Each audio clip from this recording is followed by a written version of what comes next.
এ পর্যায়ে আমার সাথে আছেন নির্বাচন পর্যবেক্ষক মুনিরা খান এবং তিনি ফেমার প্রেসিডেন্টও। আপনার কাছে জানতে চাই, যেহেতু এটা নিয়েই আপনার কাজ, নির্বাচন নিয়ে, গতকাল যে নির্বাচনটা আপনার দেখলাম, আপনি অবশ্যই খুব নিবিড়ভাবে পর্যবেক্ষণ করেছেন। এই নির্বাচনটা কেমন ছিল? এই নির্বাচন আমাদের কি বার্তা দিচ্ছে? ধন্যবাদ। আসলে গতকাল রাত্রে শেষ মানে 11 তারিখের রাত্রে 12 তারিখ যখন হলো, তখন থেকেই কিন্তু একটা সন্দেহ তো মনের ভিতরে আমার ছিলই। কারণ অনেক প্রশ্নের উত্তর দিতে হয়েছে, নির্বাচন কাল কেমন হবে। তো আমি সবাইকে বলেছি যে এই প্রশ্ন আমার আপনাদের একলা না, আমারও প্রশ্ন, এবং এটা সমস্ত জাতির প্রশ্ন, কাল নির্বাচন কেমন হবে। তো আমি একটাই উত্তর দিয়েছি, এবার নির্বাচন ভালো হবে, কারণ এটা ভালো হতেই হবে। এটা আমাদের আর এখন চয়েসের মধ্যে নেই, এটা আবশ্যিক, এটা আমাদের সবার জন্য আবশ্যিক। কিন্তু সকালে আমি যখন নির্বাচনের কেন্দ্রে গেলাম, নিজের ভোটটা আগে দিয়ে আমি যাব বলে, তো সেখানে আমি মিক্সড একটা দেখলাম যে খুব একটা বেশি ভোটারও না, একেবারে কম ভোটারও না, এবং সেখানে নারীদের ভোটারদের আধিক্য, যেটা বনানী এই সাইডে হয়, নারী ভোটারের আধিক্য অনেক ছিল।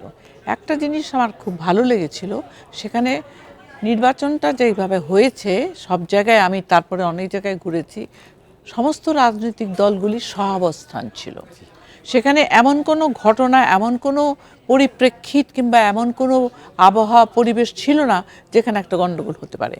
আর সবচেয়ে বেশি ছিল যে সেটা হচ্ছে দৃশ্যমান আইন শৃঙ্খলা বাহিনীর লোক, যে কেউ যদি চেষ্টাও করে তাহলেও সেখানে তারা সফল হতে পারবে না। সেটা আমি শুধু, তারা আইন শৃঙ্খলা বাহিনীর লোকেরা কিন্তু শুধুমাত্র দাঁড়িয়ে থাকেনি, তারা কিন্তু সাহায্য করতেও চেষ্টা করেছে। আমি দেখেছি যে তারা প্রত্যেককে সাহায্য করতে চেষ্টা করেছে।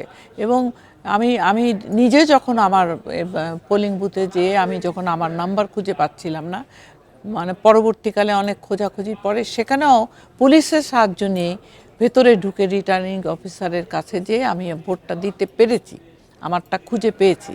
তো এই যে তাদের যে একটা সাহায্য সহযোগিতার মনোভাব, এবং সমস্ত বাংলাদেশের লোকের, আজকে যেমন করে হোক নির্বাচনটা ভালো করতেই হবে, থাকতেই হবে, এবং আমার ভোট আমি দিতে পারবো কিনা, এবং দিলে আমার খুব আনন্দ হবে। আমি যখন দিতে পারছিলাম না, তখন যে আমার আশাভঙ্গের যে বেদনা, এবং পরবর্তীকালে যখন আমি নির্বাচনটা ভোট দিতে পারলাম, আমার এইটা যখন আমি দেখলাম, তখন আমার মনে হলো যে কি আনন্দ। আচ্ছা, এই যে এটাকে কি আপনি মডেল নির্বাচন বলবেন, অনুসরণীয় নির্বাচন বলবেন? মডেল নির্বাচন করতে হলে কিন্তু ওই দিনই একমাত্র মডেল নির্বাচন হয় না।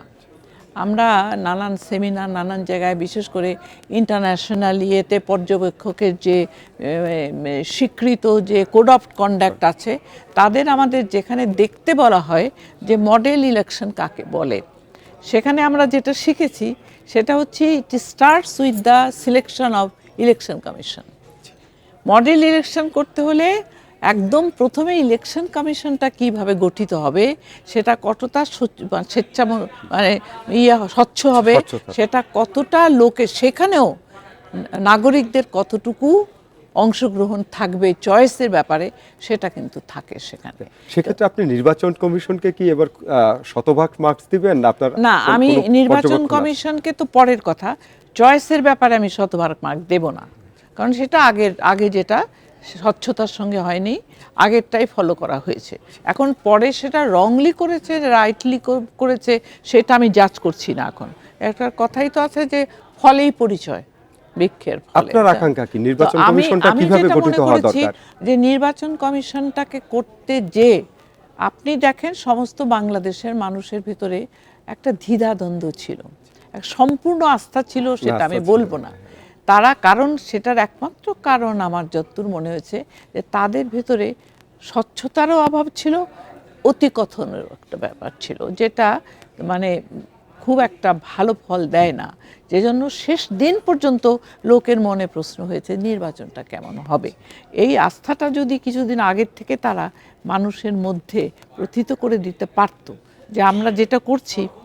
আমি একটা জিনিস দেখেছি, আর একটা নির্বাচন ভালো করতে হলে যেটা দরকার, স্টেক হোল্ডার, তারা হচ্ছে প্রথমে হচ্ছে যে সরকারের অধীনে নির্বাচনটা হবে, তারপরে নির্বাচন কমিশন, তারপরে নির্বাচন কমিশনের হ্যান্ডলিং অফ দ্য সিচুয়েশন, সবাইকে সঙ্গে নিয়ে, তারপরে রাজনৈতিক দল, তারপরে ভোটার। এইবারের নির্বাচনে রাজনৈতিক দল এবং ভোটারের আচরণ কিন্তু খুবই সিগনিফিকেন্ট, সেক্ষেত্রে আপনার পর্যবেক্ষণ কি? না, আমি রাজনৈতিক দলকে বলবো না খুব ডিফিকাল্ট ছিল, কারণ রাজনৈতিক দলগুলি কথা বলেছে এবং এই কথাগুলি তো দরকার। আমি মনে করি প্রত্যেকের স্বচ্ছতার দরকার, ভেতরের ষড়যন্ত্র না করে। আমি যদি নির্বাচন কমিশন কি সরকারকে আমার মনে যেটা আছে, আমি যেটা ফিল করছি, সেটা যদি ওপেনলি বলি, দোষ তো নাই, সবার বুঝতে হবে যে এখানে ঘাটতি থাকতে পারে, এই ঘাটতি পূরণে এরা সাহায্য করবে। যদি আমি দেখি যে ঘাটতি হচ্ছে অথচ সেটা অ্যাকশন নেওয়া হচ্ছে না, সেখানে আমার আস্থাটা আরও কমে যেত। কিন্তু সেখানে আমি সবার মোটামুটিভাবে সদিচ্ছা দেখেছি। তারা হ্যান্ডলিং যেটা করেছেন সেটা খুব অ্যারোগেন্টলি করেননি। আর ভোটারের যে উপস্থিতি এবং নারী ভোটারের উপস্থিতি আপনি ব্যাপক দেখেছেন, এই টার্ন আউটটা কি এক্সপেক্টেড না এর চেয়ে বেশি হতে পারতো বা কম হতে পারতো, এরকম কোনো? আমি যে এলাকায় বাস করি সে এলাকায় আমি দুই একটা জায়গা ছাড়া বস্তি এলাকার পাশাপাশি সেখানে নারীরা সবসময় কম ভোট দেয়, এটা আগে দেখেছি। এবার বরঞ্চ তাদের মধ্যে আমি আগ্রহটা একটু বেশি দেখেছি। আমি অনেক নারীকেই দেখেছি তার বয়স্ক, আমার মতন কি আমার থেকেও বেশ ছোট, তারা স্বামীদের সঙ্গে করে, ছেলেকে সঙ্গে করে নিয়ে ভোট দিতে এসেছে। এবং তাদের যারাই ভোট দিয়েছে, এইটাও আমি দেখেছি, যারা আসেনি, যারা এসেছে তাদের ভিতরে আগ্রহ দেখেছি। তাদের মধ্যে আমি এটা দেখেছি যে আমার অংশগ্রহণে আমি একটা যে সরকার গঠন করতে দেব, আমার প্রতিনিধি হিসাবে যারা পার্লামেন্টে আমার কিংবা সরকার গঠন করে আমার দেশটা চালাবে, তাদের প্রতি যে আমার যে আমি যে আমার প্রতিনিধিত্ব শেয়ার করলাম, সেটা আমার জন্য একটা বড় স্যাটিসফ্যাকশন, যেটা আমরা বহুদিন থেকে পাইনি। এই স্যাটিসফ্যাকশনটার জন্য যতটুকু কাজ করেছে ততটুকুই মানুষ খুবই সাগ্রহে ভোট দিতে গেছে। এই নির্বাচন থেকে আমাদের কোন বিষয়গুলো সামনে এগিয়ে নিয়ে যাওয়া দরকার, অনুসরণ দরকার, এবং কোন জিনিসগুলো আমাদের আরো সংশোধন দরকার, মোটা দাগে যদি কয়েকটা পয়েন্ট আপনি উল্লেখ করেন? সবচেয়ে প্রথমেই আমি আসবো নির্বাচন কমিশন গঠন, যেখানে জনগণের আগ্রহ থাকবে, তাদের অংশগ্রহণ থাকবে, এবং সেটা অনেক করার পদ্ধতি আছে। আমি একটা সেমিনারে এইটাই আমাদের প্রথম আলোচনার বিষয় ছিল, নির্বাচন কিংবা ওরা ইএমবিও বলে, ইলেকশন ম্যানেজমেন্ট বডি, অনেক দেশেই বলে, এটা কি করে গঠিত হবে। এটা নিয়ে অনেক রকম আলোচনার পরে যেটা ঠিক হয়েছে যে এটা অনলাইন পদ্ধতিটা হওয়া উচিত। এখন তো সেটা কোনো অসুবিধার ব্যাপার না। এখন অনলাইন পদ্ধতিটা সাধারণ মানুষ অংশ নিবে, অনলাইন পদ্ধতিটা কিভাবে হবে যেটা আমরা আলোচনা করেছি, যে কিছু নাম তারা চাইবে যে তোমরা সব কোয়ার্টার থেকে অনলাইনে আমাদের কাছে নাম পাঠাও, সেখান থেকে বাছাই ক্রমে যেভাবে এখন হচ্ছে সার্চ কমিটি, তারা সেখান থেকে বাছাই করে নিয়ে আবার তারা অনলাইনে দেবে যে এটার ভেতরে আমরা এদের করলাম, সেখান থেকে লাস্ট অনলাইন ভোটিং এর মাধ্যমে হবে। আচ্ছা, আর এটা হলে হয় কি, জনগণ মনে করে এটা আমারই তৈরি, তারা বেশি অ্যাকাউন্টেবল হয় জনগণের কাছে। এটা হচ্ছে একটা প্রধান ব্যাপার। তারপরে হচ্ছে রোড ম্যাপ তৈরি করা। আমি মনে করি যে কোনো ইলেকশন কমিশন আসলে প্রথম দিকে মান্থ ওয়াইজ রোড ম্যাপ তৈরি করে মানুষকে দৃশ্যমান জানাতে পারে যে আমরা এই মাসে এই কাজ করছি। এরকম করে মাসওয়ারি করতে করতে করতে তারা নির্বাচনের শেষ দিন পর্যন্ত, বিশেষ করে যখন তারা প্রচারণা বন্ধ করবে কিংবা যেদিন তারা ম্যানিফেস্টো দেওয়ার জন্য সবাইকে করবে, এখানে একটা জিনিস আমি আস্থার অভাব যে আমি ফিল করেছি, পর্যবেক্ষণের পছন্দ নিয়ে। পর্যবেক্ষণ তারা যেটা নিয়োগ করেছেন সেখানে তারা প্রচুর কাজ করেননি, কারণ পর্যবেক্ষণরা হচ্ছে watch dog of N election. সেখানে তাদের ট্রেন্ড হতে হবে এবং পর্যবেক্ষণদের জন্য পৃথিবীব্যাপী কোড অফ কন্ডাক্ট আছে, সেইগুলি তারা মেনে চলবে। কারা মেনে চলবে, কারা মেনে চলতে পারবে না, সেটা নির্বাচন কমিশনের জানা থাকতে হবে। আরেকটা ইম্পর্টেন্ট কিন্তু বিষয় এই নির্বাচনে যেটা ছিল যে পোস্টাল ব্যালট, পোস্টাল ভোটে কিন্তু জয় পরাজয় নির্ধারণ করেছে বেশ কয়েকটা জায়গায়।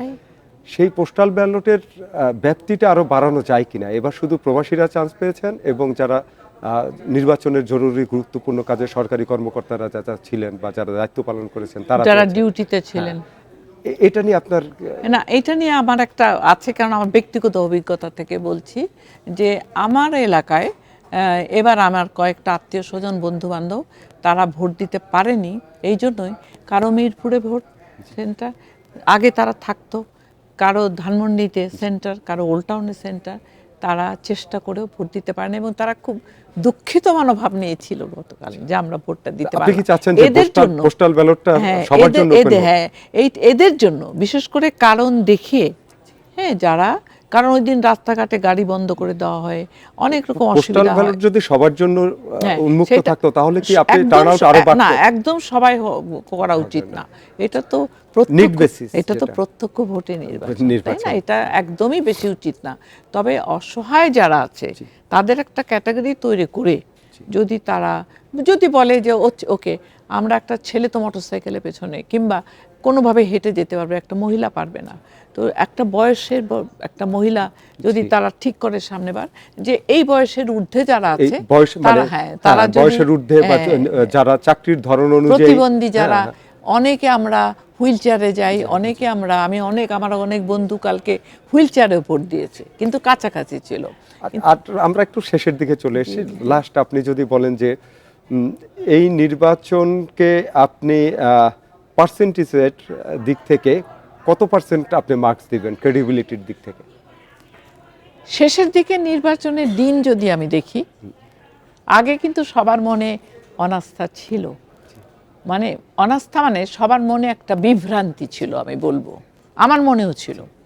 আমাকে কিছু কিছু জায়গা থেকে বলা হয়েছে যে এরা জিতবেই, কারণ এরা অনেক পয়সা খরচ করেছে, এরা ধর্মকে ইউজ করেছে, এরা নারীকে ইউজ করেছে, কিংবা নারীর এগেনস্টে কথা বলেছে, নানান রকম ইস্যু তো ছিল। সেই ইস্যুগুলির জন্য একটা বিভ্রান্তিও ছিল, কিন্তু ওভারঅল শেষ পর্যন্ত ওভারঅল মানুষের, আমি জনগণকে এবং আইন শৃঙ্খলা বাহিনীকে, আমি নিজে আজকে এখানে আমার কৃতজ্ঞতা, আমি যে সরকারের অধীনে নির্বাচন হয়েছে। একটা আপনার কথাই যেটা আমরা বুঝতে পারলাম, আপনি নির্বাচন নিয়ে সন্তুষ্ট। আমরা আশা করি এরকম নির্বাচন সামনে আরো হবে এবং আমরা আর অতীতের নির্বাচনের ধারায় সামনে ইলেকশন আমি দেখতে পারবো না, কিন্তু আমি আপনি দেখতে পারবেন না কেন? অবশ্যই পারবেন। তরুণ ভোটারদের যে আগ্রহ, এই আগ্রহটা যেন আরো বাড়তে থাকে দিন বাই দিন। জি, ধন্যবাদ আমাদের সঙ্গে থাকার জন্য। আমন্ত্রণ জানাচ্ছি আমাদের পরবর্তী ৭২ ঘন্টার টানা আয়োজনে অংশ নেওয়ার জন্য। সবাইকে ধন্যবাদ।